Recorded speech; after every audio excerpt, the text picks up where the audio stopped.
choisi Jésus pour guider ma vie. Mon bien-aimé Jésus, il est à moi, je suis à lui. J'ai choisi Jésus pour guider ma vie. Mon bien-aimé Jésus, il est à moi, je suis à lui. Gloire à Dieu, nous continuons le psaume 119 dans notre série Béréen l'explorateur. Nous en sommes au livre de psaumes, mais le livre de psaumes, il est immense et il a un chapitre aussi immense, le chapitre 119. Comme nous l'avions dit précédemment, c'est le plus long chapitre des livres. Et un psaume acrostiche. Ça veut dire que c'était composé en suivant les lettres de l'alphabet hébreu. Et ce qui est beau encore, c'est que voilà, dans chacune de ces parties, les phrases commencent par cette même lettre. Et nous avons fait la lettre Samek, donc jusqu'au verset 120. Nous passons à la lettre Aïn, donc le verset 121. Voilà, nous allons lire. Verset 121. J'observe la loi et la justice, ne m'abandonne pas à mes oppresseurs. Prends sous ta garantie le bien de ton serviteur. Ne me laisse pas opprimer par des orgueilleux. Mes yeux languissent après ton salut et après la promesse de ta justice. Agis envers ton serviteur selon ta bonté et enseigne-moi tes statuts. Je suis ton serviteur. Donne-moi l'intelligence pour que je connaisse tes préceptes. Il est temps que l'Éternel agisse. Il transgresse ta loi. C'est pourquoi j'aime tes commandements, plus que l'or et que l'or fin. C'est pourquoi je trouve juste toutes tes ordonnances, je hais toute voie de mensonge. Voilà, donc ça finit toujours, c'est chacune de ces parties, par une déclaration d'amour pour les Écritures, pour la parole de Dieu. Et au début, il y a un détail qui est donné sur les effets de cette parole. Et là, dans notre cas, le détail qui est donné, c'est la protection. Quand on obéit à la parole de Dieu, on se met en quelque sorte sous le régime de Dieu et donc sous sa protection. Vous voyez, même dans le monde, les gens qui n'ont rien à se reprocher, qui payent leurs impôts, qui font ce qu'il faut, qu'est-ce qui se passe quand une affaire arrive? Ils ne s'inquiètent pas, ils savent que si la loi est respectée, eux, ils s'en sortiront. Parce que tout est à jour dans leur vie, ils n'ont aucune dette, et il y a eu accident peut-être, mais eux, ils étaient devant, c'est la personne de derrière qui les a heurtés. La personne sait qu'elle a respecté le commandement, et à partir de ce moment-là, elle est sûre. Donc c'est comme ça qu'on devrait aussi réagir par rapport à la parole de Dieu. J'observe la loi et la justice. Ne m'abandonne pas mes oppresseurs. Prends sous ta garantie le bien de ton serviteur. Donc il compare ça à cela. Il compare ça à ce qui se passe dans le monde. Quand quelqu'un observe la loi, respecte les choses, il y a la protection du système qui est aussi sur lui. Voilà, nous devons comprendre que le monde entier, comme on a vu dans le livre d'Hébreux 11 versets, le monde est sous le régime de la parole. Donc du coup, quand toi tu obéis à cette loi-là qu'est la parole, tu profites aussi de la protection du régime. Voilà, et il dit, ne me laisse pas opprimer par les orgueilleux, les yeux languissent après ton salut. Donc, tant qu'on obéit à la parole de Dieu, on est couvert, on est sous sa protection. Voilà ce que nous disent ce passage-là qu'on vient de lire. Voilà. Et voilà ce que nous disent ce passage-là. Et on va prendre la lettre P, dans le verset 129. Verset 129. Tes préceptes sont admirables, aussi mon âme les observe. La révélation de tes paroles est claire, elle donne de l'intelligence aux simples. J'ouvre la bouche et je soupire, car je suis avide de tes commandements. Tourne vers moi ta face et aie pitié de moi, selon ta coutume à l'égard de ceux qui aiment ton nom. Affermis mes pas dans ta parole, et ne laisse aucune iniquité dominer sur moi. Délivre-moi de l'oppression des hommes, afin que je garde tes ordonnances. Fais luire ta face sur ton serviteur, et enseigne-moi tes statuts. Mes yeux répandent des torrents d'eau, parce qu'on n'observe point ta loi. Alors, mes yeux répandent des torrents d'eau, parce qu'on n'observe point ta loi. Vous savez, c'est la tristesse quand du juste, quand on est dans un endroit où il n'y a pas de loi, il n'y a pas de respect de la loi, où c'est le désordre. Le juste a besoin de l'ordre. Il a besoin que les choses soient claires, soient pures, pour qu'il se sente bien. Et quand on vit comme Lot, il est dit de Lot que voilà, il était vraiment perturbé à Sodome. Lui qui était juste de voir tout ce qui s'y passait, il était vraiment mal à l'aise. Et c'est ce qu'il dit là, mes yeux répandent des torrents d'eau parce qu'on n'observe point ta loi. Mais le verset 129 est très beau. Tes préceptes sont admirables, aussi mon âme les observe. Voilà, il y a un côté, comme on a dit précédemment, il y a un côté merveilleux dans la lecture de la parole, dans l'obéissance à la parole. Ce n'est pas... Il y a des gens qui prennent la parole juste comme une sorte de code civil, code pénal. C'est pas du tout ça. C'est vrai qu'il y a des commandements, il y a des ordres, il y a des interdictions même, mais ce n'est pas que ça. Justement, le psaume 119 est en train de nous fournir une arborescence de tout ce que peut renfermer la parole de Dieu. Il dit, mais les préceptes sont admirables. Et il dit au verset 130, la révélation de tes paroles est claire. Elle donne de l'intelligence aux simples. Donc il y a un côté éclairé. Comprendre ce qui se passe sur la terre. Recevoir de l'intelligence. Agir comme il faut. La parole apaise. La parole, nous on a vu beaucoup de gens proches du divorce, mais il suffit qu'il y ait des frères ou sœurs qui les prennent sérieusement en charge avec la parole de Dieu.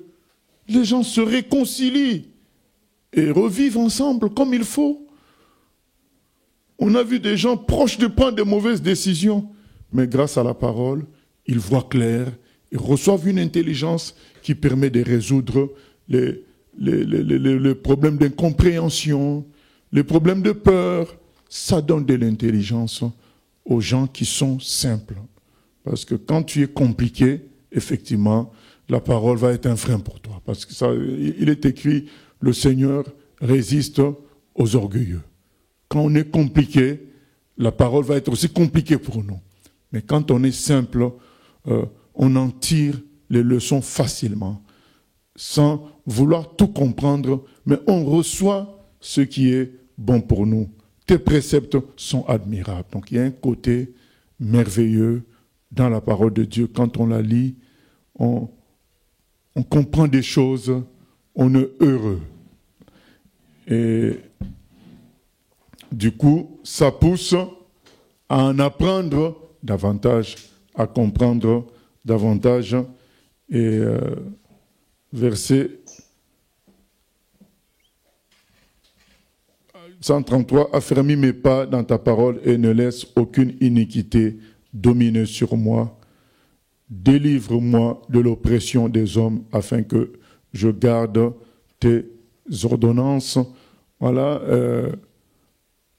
lorsque on est dans cette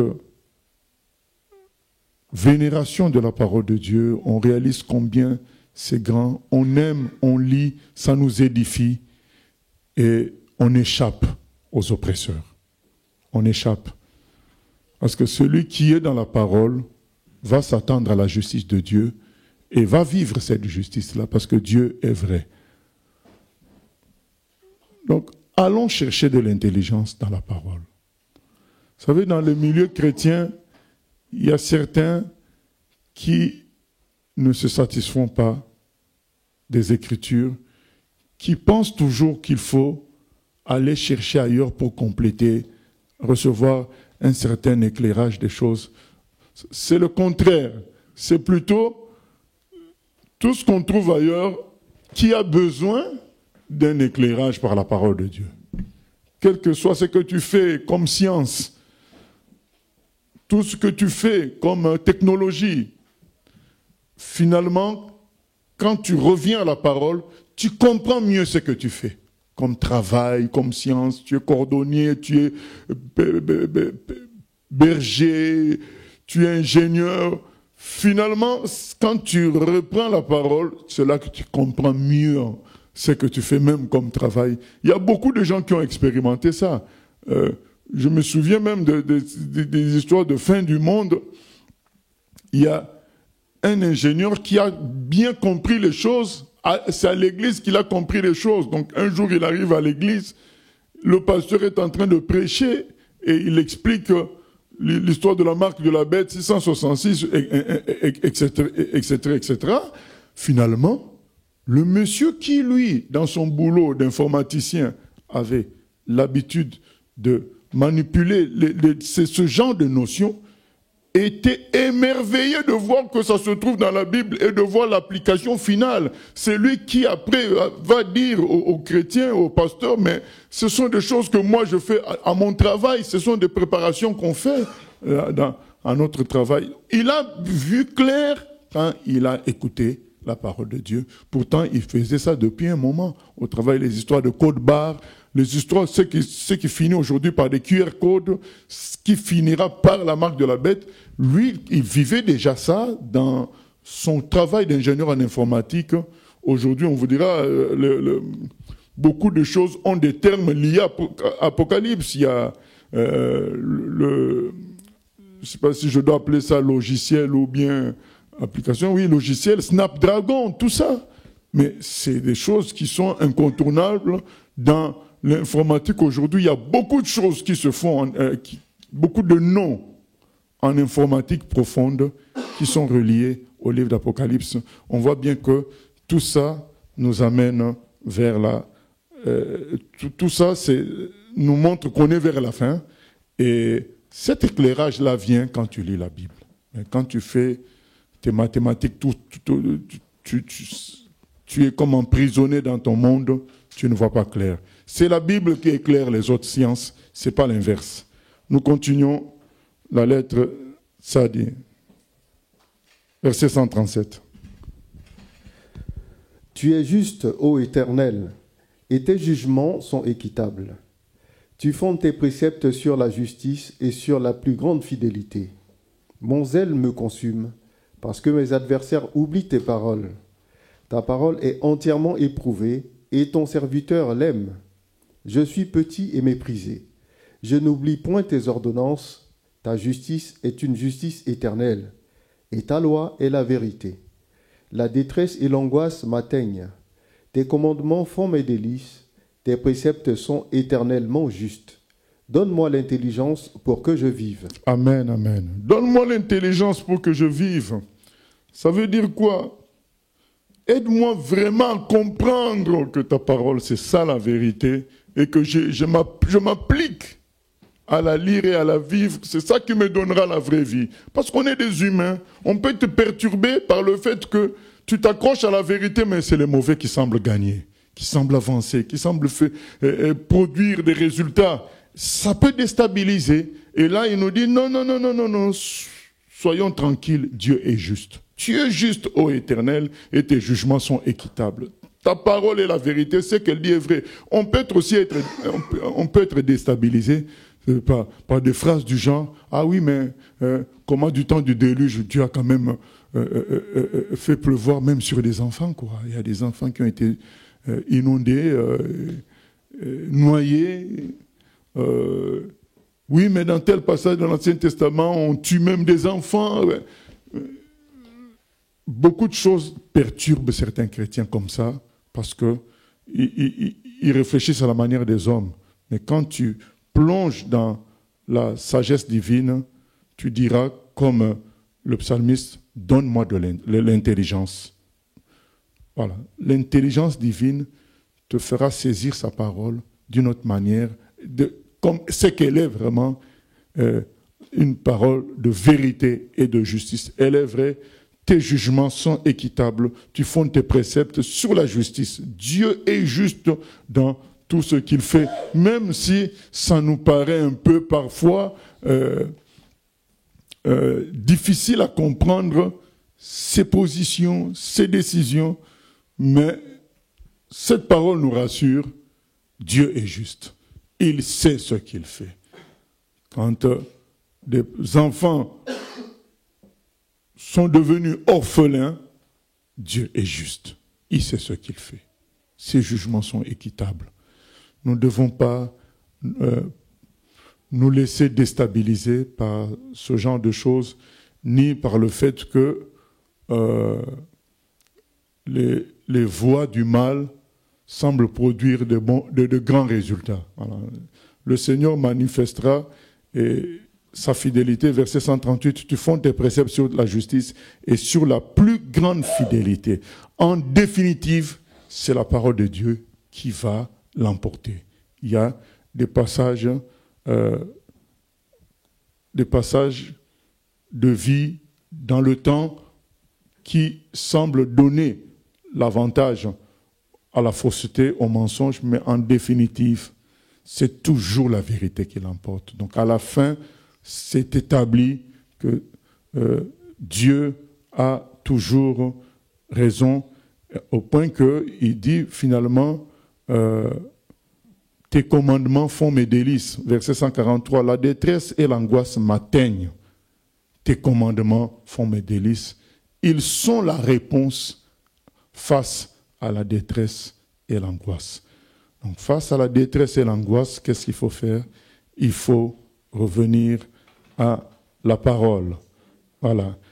Mais il y a une réalité qu'on retrouve dans 139, mon zèle me consume parce que mes adversaires oublient tes paroles. Et on l'a vu dans la partie précédente, ça fait mal de voir que les gens n'obéissent pas à la parole de Dieu, ils font autre chose. Ça fait très très mal de voir ce que moi j'appelle des pertes. C'est des pertes quand on voit quelqu'un qui s'enrichit et comme Michael Schumacher, il s'est enrichi, il n'a même pas 45 ans, même pas, je crois, 50 ans, mais à cause d'une indiscipline par rapport à une piste de ski, tu te retrouves comme un légume, tu perds tout. Voilà. Or, il avait un âge parfait avec une position parfaite dans la société. Mais voilà, quand les gens oublient la parole de Dieu, ils ne mettent pas Dieu en avant, ça fait mal de voir comment ils finissent. Et là, par exemple, on m'a encore envoyé une vidéo, une fois de plus, abominable, où le prétendu homme de Dieu, pendant qu'il y a même des chants sur Jésus qui passent, c'est ça qui est grave.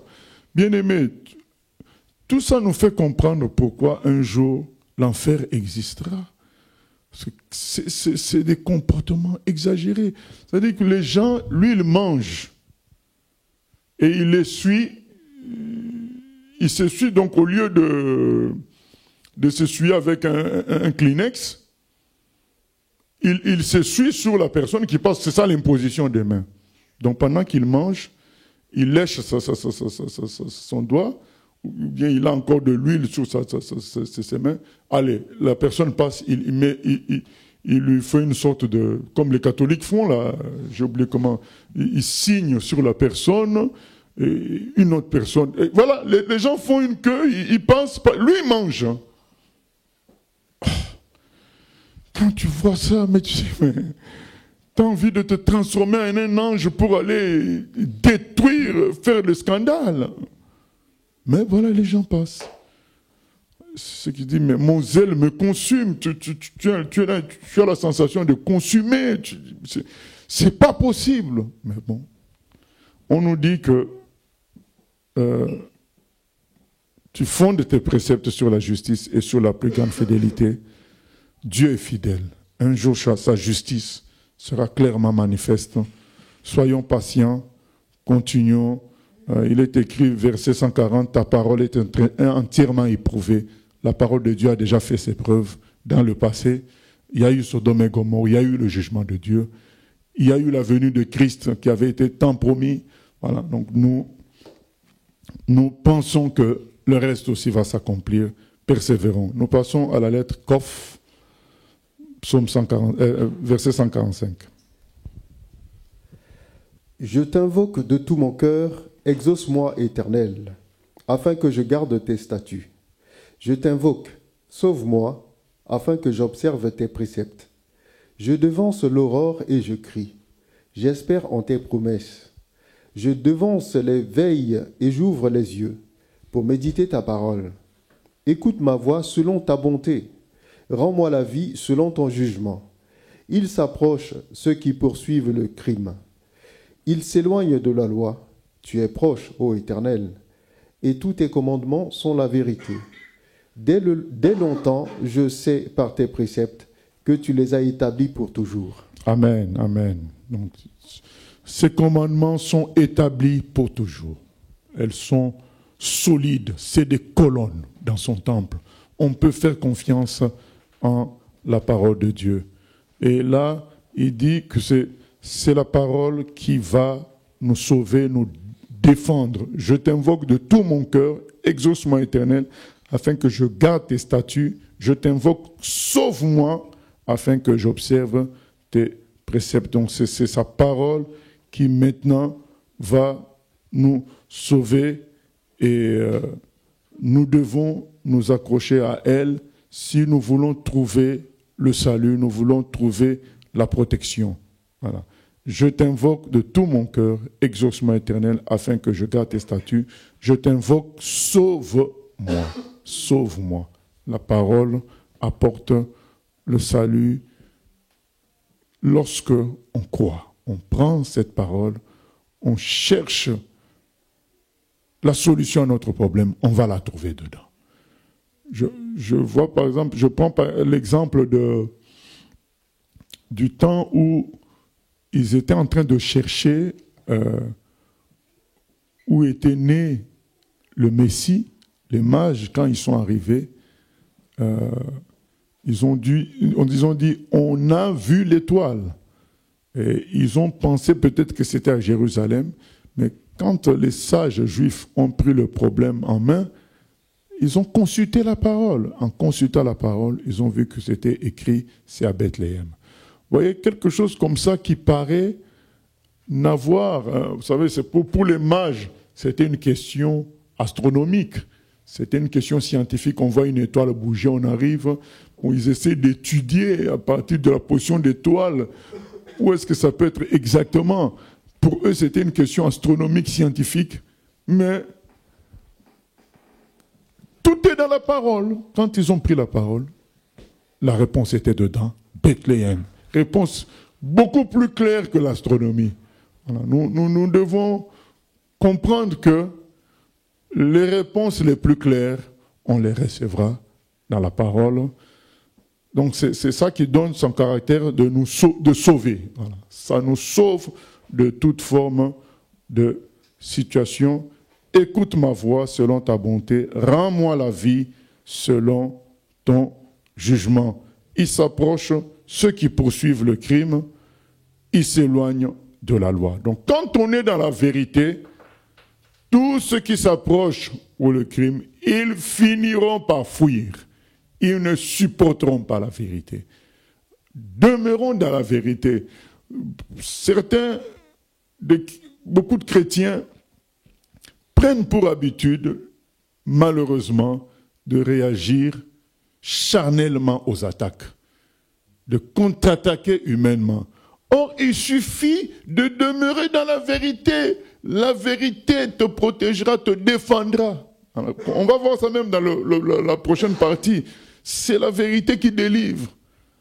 Et les gens mal intentionnés finiront par fuir face à la lumière de la vérité. Restons fermes dans la vérité et c'est ça qui fera fuir les gens mal intentionnés. Nous continuons avec la lettre Resh, verset 153. Vois ma misère et délivre-moi, car je n'oublie point ta loi.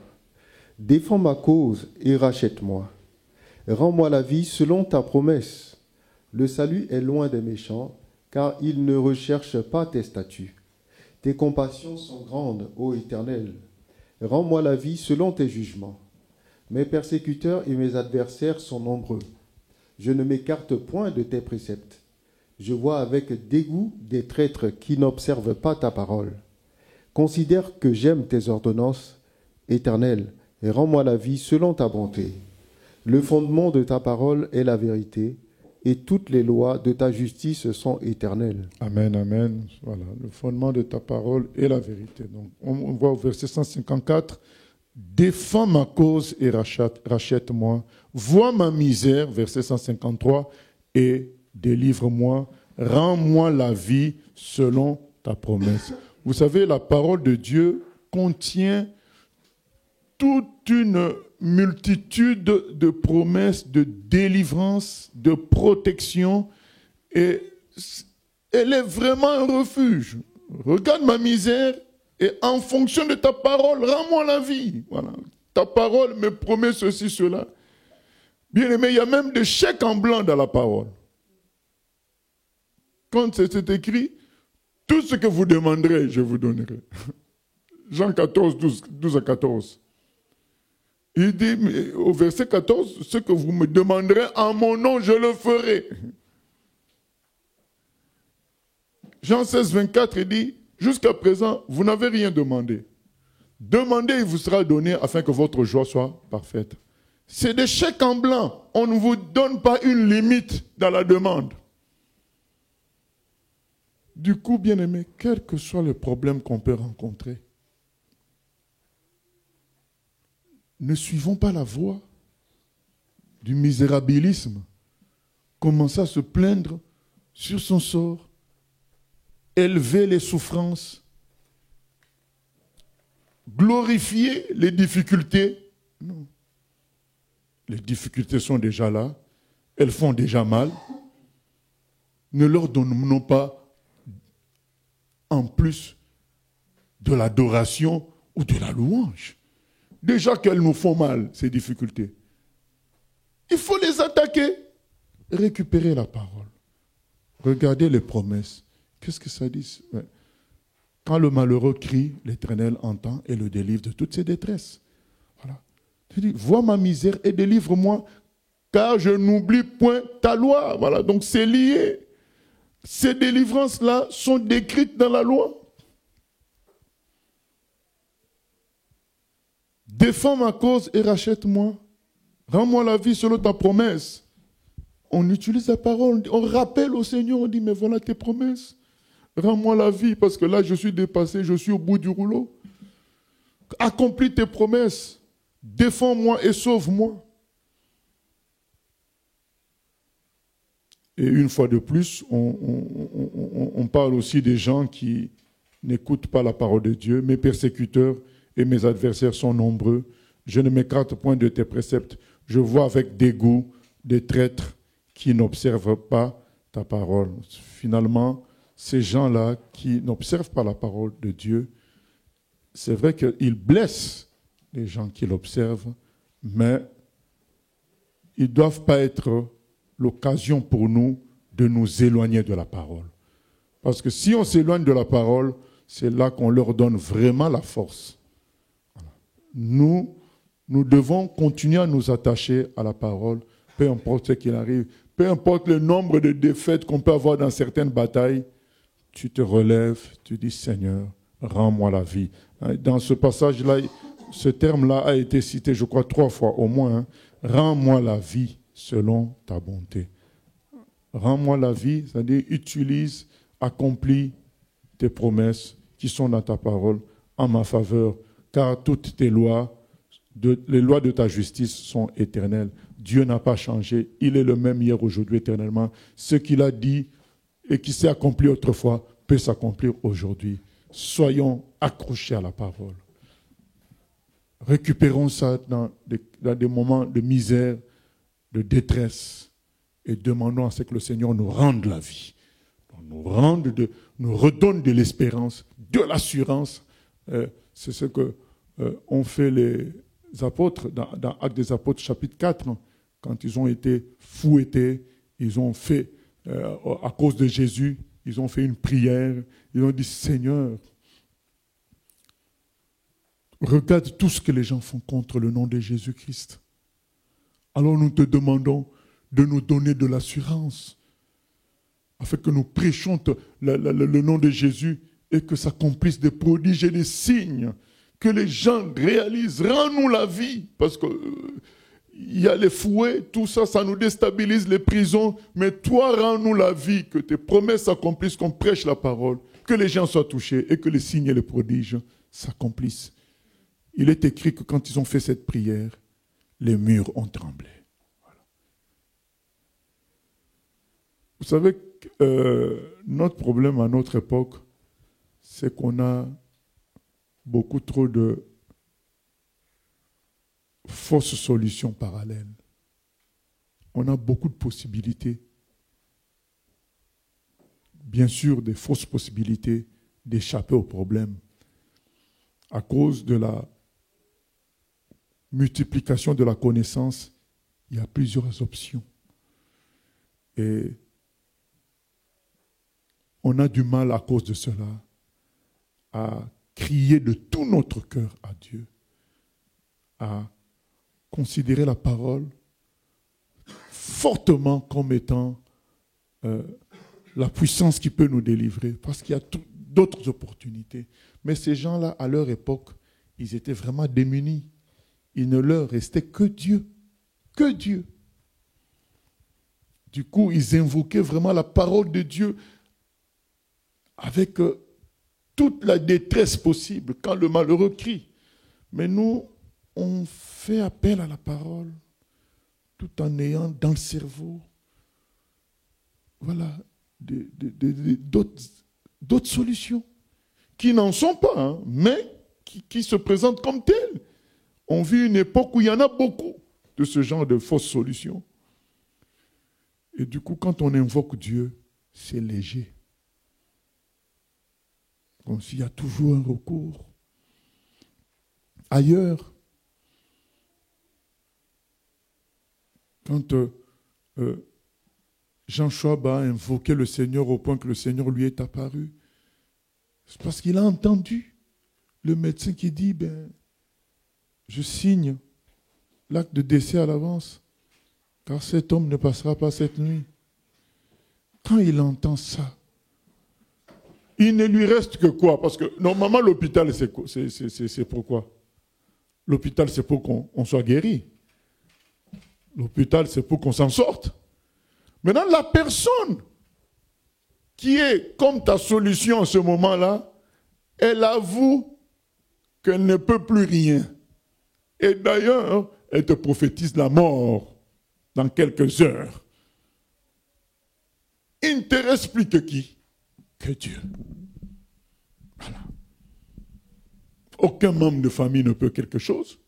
L'hôpital, qui était la solution humaine, te prophétise la mort. Alors, il a dit, j'ai rassemblé toutes mes forces et j'ai crié à Dieu. J'ai dit à Dieu, vous savez, ça fait partie d'un des psaumes, hein, ce ne sont pas les morts qui vont te célébrer, ce sont les vivants. Quand il a crié comme ça, c'est là que Jésus entre dans sa chambre et le guérit complètement. Ce qui nous manque, c'est la profondeur du cri. Qu'on exprime à Dieu qu'on n'a que lui comme solution. Même si notre intelligence nous propose 4 ou 5 autres chemins, mais nous, quand on est face à Dieu, on dit « Oh, je n'ai que toi ». Fais quelque chose parce que sinon je suis fini. C'est ça qui nous manque afin que nous vivions complètement la parole de Dieu. Il dit, vois ma misère et délivre-moi. Il n'y a que toi. Rends-moi la vie. Il n'y a que toi. Nous continuons. La lettre Shin ou Sin. Oui. Il y a une question Internet. Comment expliquer que des chrétiens étudient la parole, entre parenthèses comme Calvin par exemple, et qu'il y a des interprétations différentes de la parole sur les sujets comme le salut, l'enlèvement, etc. Il n'y a pas que Calvin. Il y a, comme j'ai dit, j'ai fait la visite du musée du protestantisme à Genève. J'étais dépassé par le nombre de doctrines. Environ 50 ans, puisqu'ils étaient tous vivants à l'époque. Donc je crois, dans les 30 ans à peine après la sortie du catholicisme, on penserait que les divisions sont venues un siècle plus tard. J'étais surpris par la pluralité de conceptions sur tout un tas de sujets. Quand j'ai fait cette visite-là, j'étais déçu de cette visite. Enfin, déçu, pas de cette visite, mais déçu par ce que j'ai vu. J'ai compris une chose. Il faut être simple avec Dieu. Et on est petit, même si tu as bac plus 40, on est petit. La parole de Dieu, c'est la parole de Dieu. Ce n'est pas la parole d'un homme. Vous savez, aujourd'hui, avant, moi, j'expliquais aussi beaucoup de choses sur le Père, le Fils et le Saint-Esprit. J'expliquais. Mais l'âge, tout ça fait qu'aujourd'hui, je m'incline devant la parole. Les musulmans qui disent « Ah, mais ouais, Père, Fils, Saint-Esprit, tout ça ». Je leur dis, c'est lui-même qui se présente comme ça. Mais, comme en même temps, il fait ses preuves, c'est-à-dire que quand il se présente comme le Père, il fait ses preuves de Père. Le Fils, il fait ses preuves de Fils. Il fait ses preuves dans tout ça. Je ne peux pas vous donner une explication rationnelle, moi-même, j'en ai pas. Mais il se présente comme ça et il fait ses preuves que c'est lui qui est Dieu. Donc moi, je l'accepte tel qu'il est. Voilà, mais je ne comprends pas tout.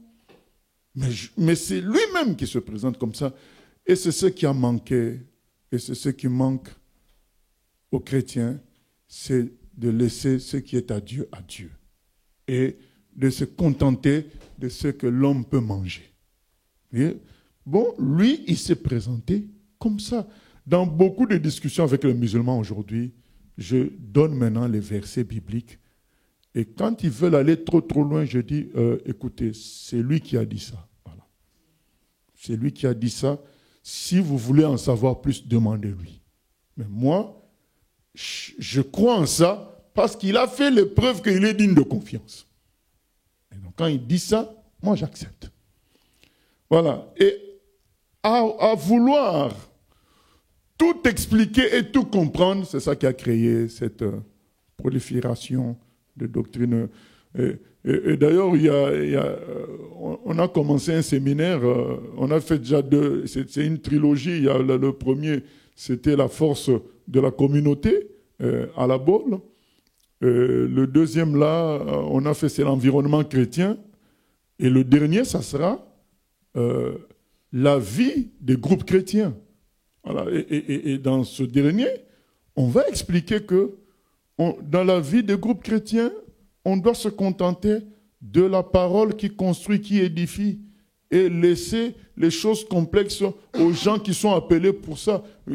Il faut sauver les âmes, il faut les amener au ciel, il faut sauver il y en a qui sont dans l'adultère, il y a d'autres qui veulent divorcer, mais on ne va pas commencer à aller polémiquer sur la date du retour du Seigneur. Est-ce que c'est en septembre ou en mai, ou bien quand est-ce qu'il est né exactement? Non, voilà, il faut savoir manger ce qui est bon pour notre avenir. Donc on va insister sur la parole qui édifie, qui sauve, pour que les groupes avancent, parce que sinon, Satan, comme il a fait à la première église, il peut nous distraire. Voilà, comme je vous ai dit, le protestantisme était censé retrouver la vérité, mais il y a tellement eu... D'ailleurs, ça fait partie des choses qui sont brandies par les catholiques pour dire, d'accord, la réforme protestante, 40 000 doctrines. Voilà. Ils se moquent en disant il y a 40 000 doctrines. Voilà, c'est ça. Ils disent, mais chez nous les catholiques, c'est une seule foi. Hein. Regardez là, vous dites la vérité, mais il y a 40 000. On fait comment alors? Voilà.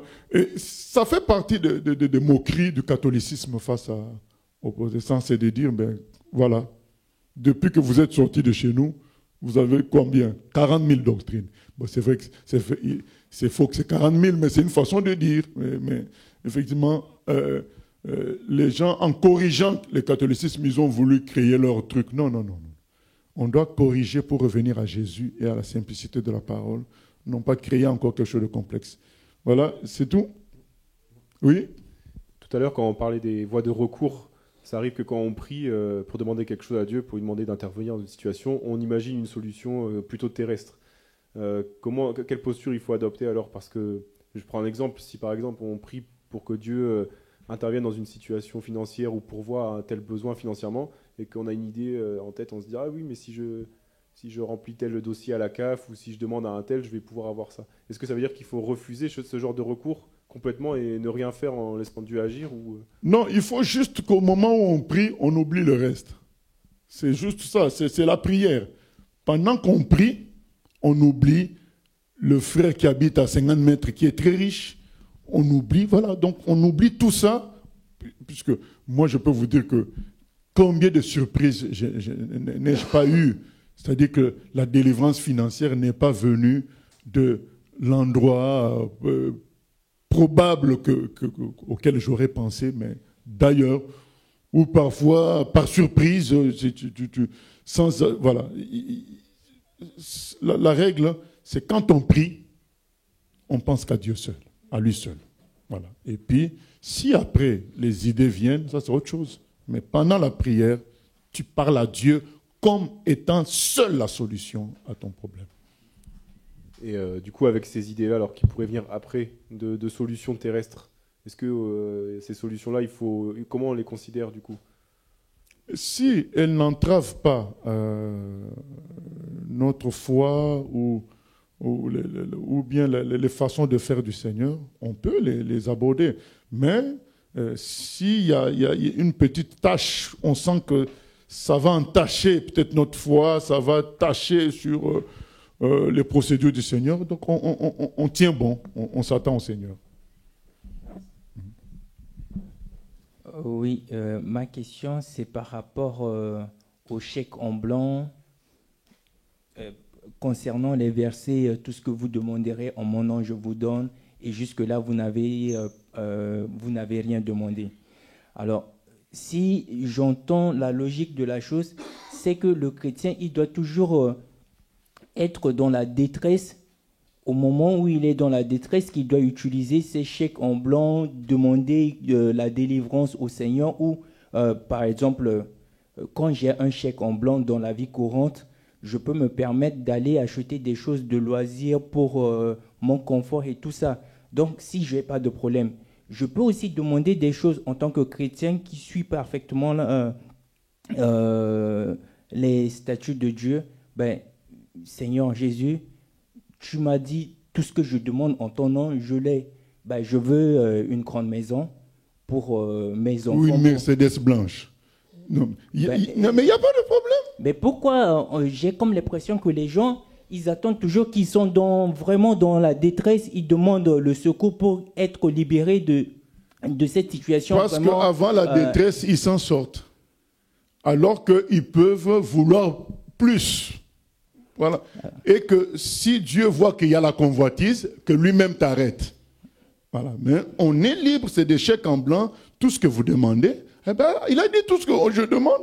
Moi, je lui demande, je ne crois pas que aux noces de Cana, les chrétiens d'aujourd'hui allaient demander à Jésus de régler le problème du vin. Ils allaient dire, ah, mais c'est des choses du monde. Voilà, tout ça, c'est... Comme ça manque, c'est bien. Comme ça, on boit le jus. Voilà. Mais ils allaient réfléchir comme ça. Oh, ce sont des choses de la terre. Il manque du vin. D'ailleurs, ça tombe bien. Comme ça, la fête s'arrête. Voilà. Tu vois, donc c'est que beaucoup de chrétiens pensent à Dieu comme un policier qui est là, qui... Pour réglementer les choses. Non, c'est notre papa. Et donc on dit ce dont on a envie. Lui maintenant, s'il estime que dans notre expression, au fond, il y a une mauvaise chose, il arrêtera et il nous dira pourquoi. Maintenant, voilà. Ce qui m'inquiète, c'est que les faux prédicateurs, ils utilisent ces versets pour prêcher la prospérité. L'évangile de la prospérité, puisqu'ils tirent ça de la Bible.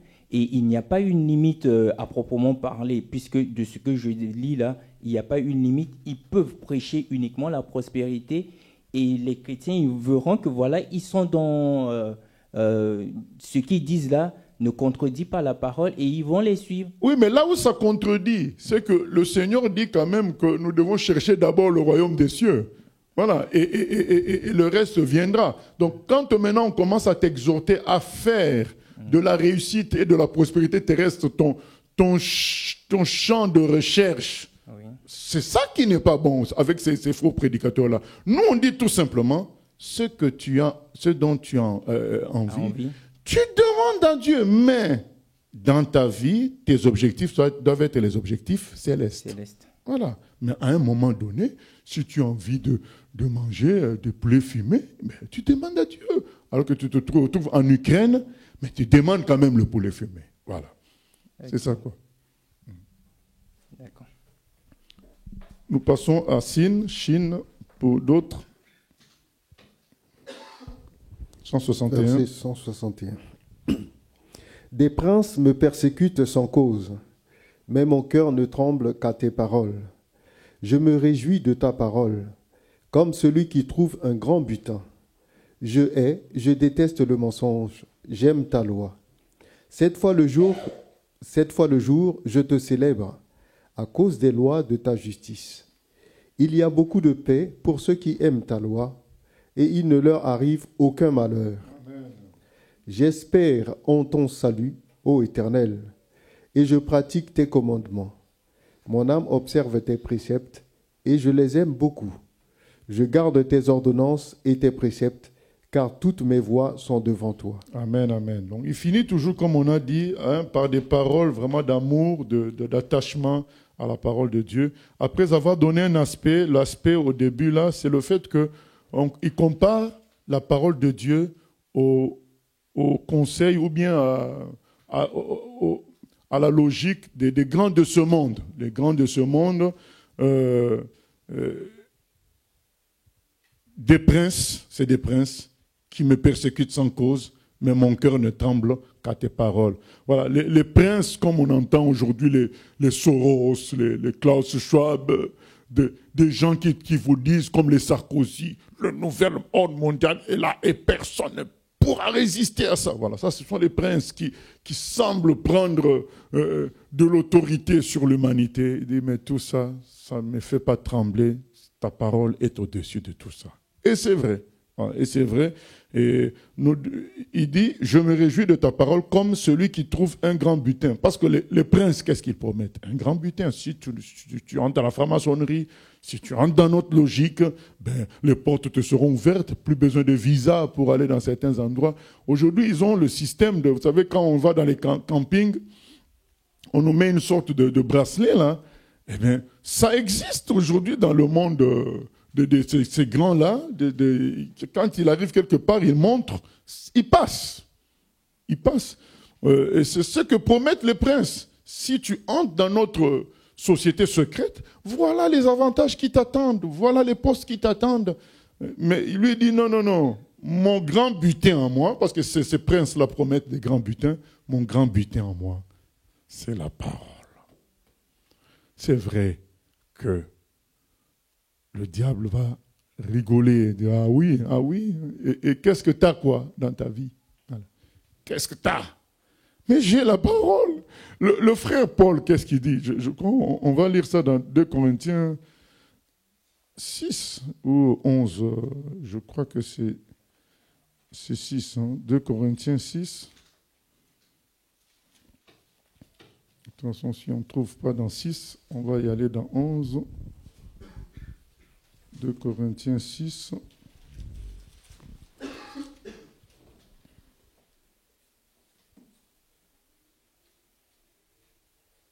Voilà, 2 Corinthiens 6, verset 10. Mais si on veut lire un peu le contexte, c'est mieux qu'on commence à partir du verset 4. 2 Corinthiens 6, 4.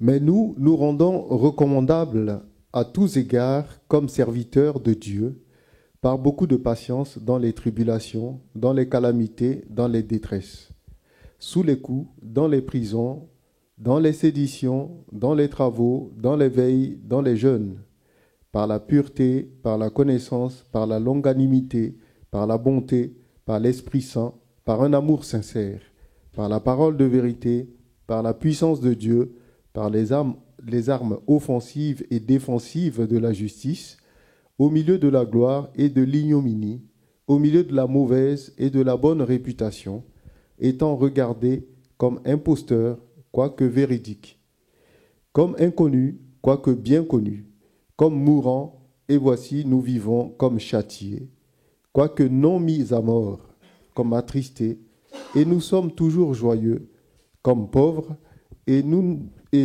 en enrichissons plusieurs, comme n'ayant rien, et nous possédons toutes choses. Voilà ce que le frère Paul dit. Il dit, mais on est regardé comme n'ayant rien. Parce que dans tout ce qu'on dit là, une petite voix va dire, mais oui, mais là, vous n'arrivez même pas à acheter un bâtiment. Qu'est-ce que vous avez? Et puis, il peut nous parler individuellement. Oui, mais toi, ce soir, est-ce que tu vas bien manger déjà? Et puis, tout ce que tu veux, tout ce que nous voulons. Mais bien aimé, l'apôtre dit, nous sommes regardés comme n'ayant rien, mais nous en enrichissons plusieurs. Par nos prières, par nos conseils, nous rendons d'autres personnes riches. Par nos prédications, les gens appliquent.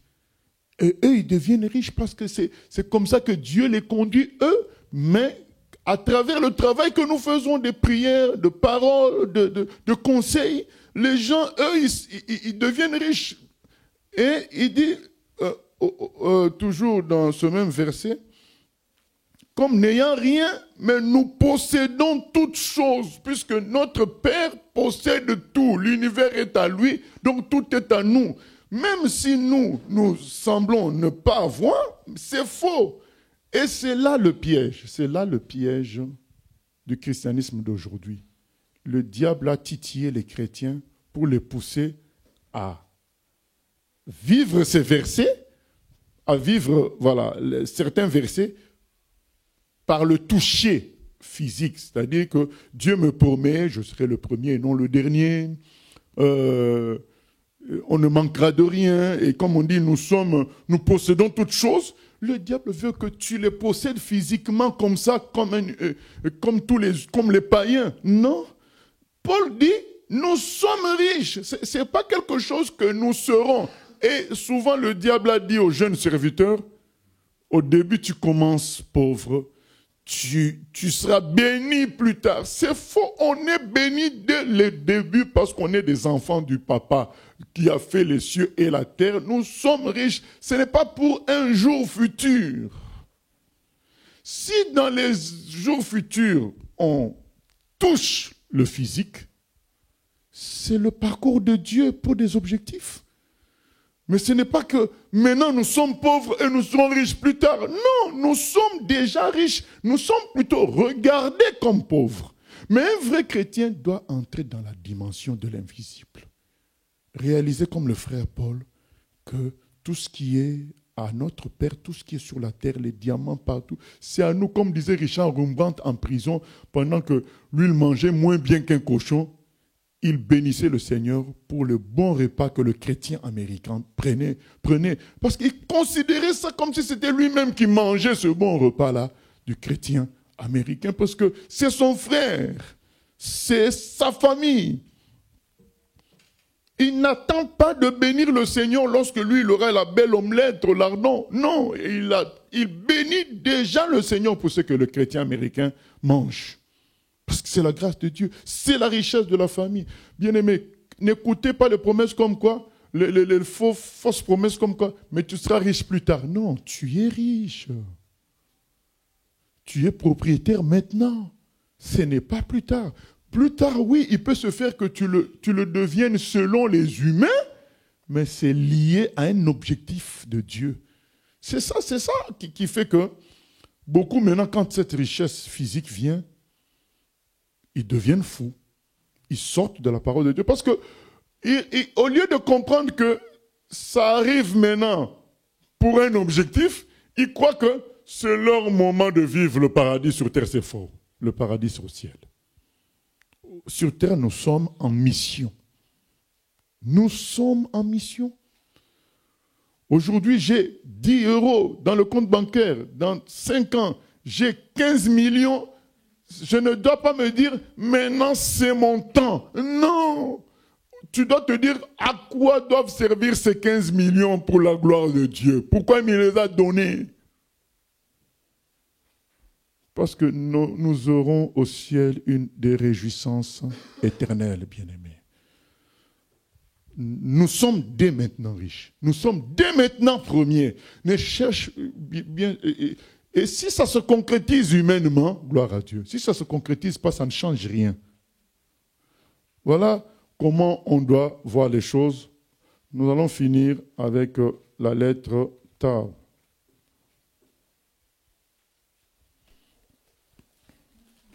Verset 169. Que mon cri parvienne jusqu'à toi, ô Éternel. Donne-moi l'intelligence selon ta promesse. Que ma supplication arrive jusqu'à toi. Délivre-moi selon ta promesse. Que mes lèvres publient ta louange, car tu m'enseignes tes statuts. Que ma langue chante ta parole, car tous tes commandements sont justes. Que ta main me soit en aide, car j'ai choisi tes ordonnances. Je soupire après ton salut, ô Éternel, et ta loi fait mes délices. Que mon âme vive et qu'elle te loue, et que tes jugements me soutiennent. Je suis errant comme une brebis perdue. Cherche ton serviteur, car je n'oublie point tes commandements. Amen, amen. Donc finalement, ce sont les commandements de Dieu qui nous rattachent à lui. Il ne suffit pas seulement de prier, il faut être rattaché à Dieu par rapport à ses commandements, à ses promesses, bref, à sa parole. La prière et la parole vont ensemble. Que mon cri parvienne jusqu'à toi, ô Éternel. Donne-moi l'intelligence selon ta promesse. Donc le cri, que ma supplication arrive jusqu'à toi. Délivre-moi selon ta promesse. Voilà. La prière, les supplications, tout ça doit se faire en coordination avec la parole. Pas juste parler, crier. Et beaucoup le font. Je vous ai parlé de cet exemple où le monsieur là, il est en train de manger, il met sa saleté sur le visage des gens comme bénédiction. Voilà. En leur manière, ils cherchent Dieu comme ça, ils crient, mais c'est tout complètement faux. C'est en dehors de la parole. Les catholiques font des neuvaines, ils font des 40, 40, je vous salue Marie, et 15, notre Père. Un tel, 20, je vous salue Marie. Mais ils font, mais ce n'est pas selon la parole. Il faut que les cris et les prières soient en coordination avec la parole de Dieu. Voilà. N'oublions pas cela et tout ça finira par la louange à Dieu. Le psaume 119 est magnifique par rapport à la parole. Quand on lit ce psaume, on voit la parole autrement, on entre dans une autre dimension avec la parole de Dieu. Que Dieu nous aide au nom de Jésus. Seigneur, nous te remercions pour ta parole qui nous amène plus loin avec toi. Merci de nous donner l'assurance en elle, l'assurance qui nous fera,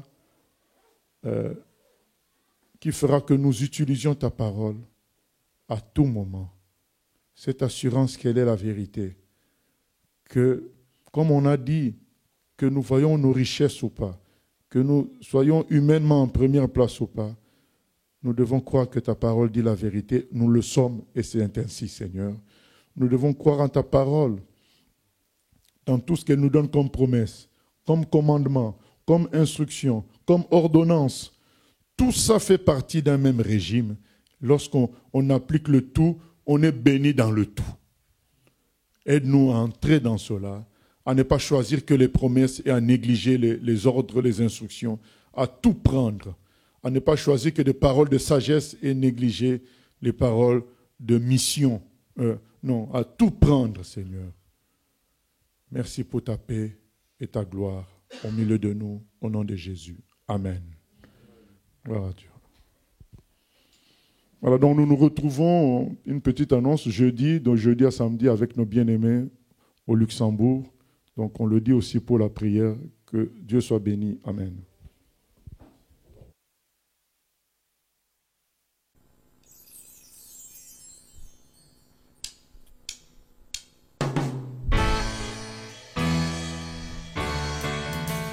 J'ai choisi Jésus.